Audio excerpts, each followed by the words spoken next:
बिस्मिल्लाहिर्रहमानिर्रहीम, अस्सलाम वालेकुम।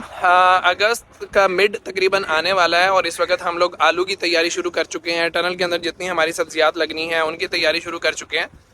तो किसी भी फसल की बढ़ोतरी के अंदर और पैदावार का टारगेट पूरा करने के अंदर उसकी ज़मीन की तैयारी और ज़मीन में डाली गई बेसल डोज उसका एक बहुत बड़ा किरदार होता है।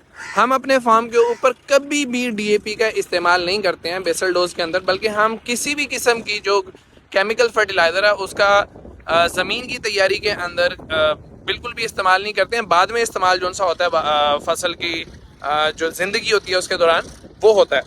तो फिर हम क्या डालते हैं, ये मेरे पीछे आपको एक लोडर और एक ट्रैक्टर ट्राली नज़र आ रही होगी। मैं करीब जाके आपको दिखाता हूँ।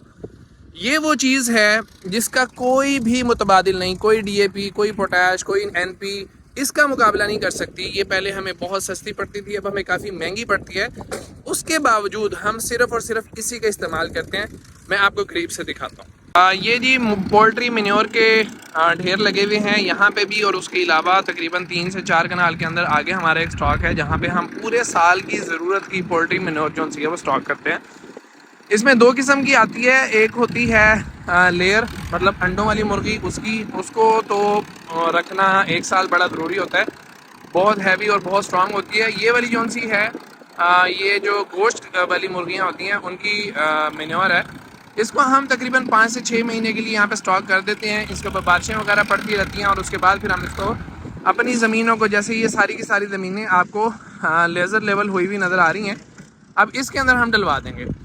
अब अगर तो मैंने इसके अंदर कोई सेंसिटिव क्रॉप लगानी है, जैसे टनल में खीरा लगाना है या करेला लगाना है या इस किस्म की कोई सब्ज़ी, तो उसमें फंगल अटैक क्योंकि ज़्यादा आ सकते हैं, तो फिर मैं ये रूढ़ी डलवाने के बाद उसकी एक रोनी कर दूँगा। उससे क्या होगा कि इसकी तेज़ाबियत थोड़ी सी दूर हो जाएगी, ये थोड़ी सी ठंडी हो जाएगी। इसकी खासियत बहुत ज़्यादा गर्म होती है।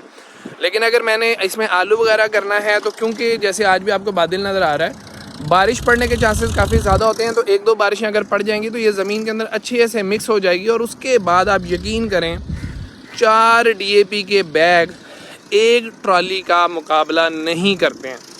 जितना आलू वाला फार्मर है, अगर वो अच्छी पैदावार लेना चाहता है, जैसा कि हम लोग अल्हम्दुलिल्लाह आलू 280 से 300 बैग तक ले जाते हैं 50 केजी वाले, तो डीएपी से वो पॉसिबल नहीं होता, बहुत मुश्किल हो जाता है। तो जितनी कॉस्ट आपकी डीएपी पे आती है उतनी ही कॉस्ट में आप ये रूढ़ी इस्तेमाल कर सकते हैं, लेकिन ये पूरा साल आपके काम आएगी।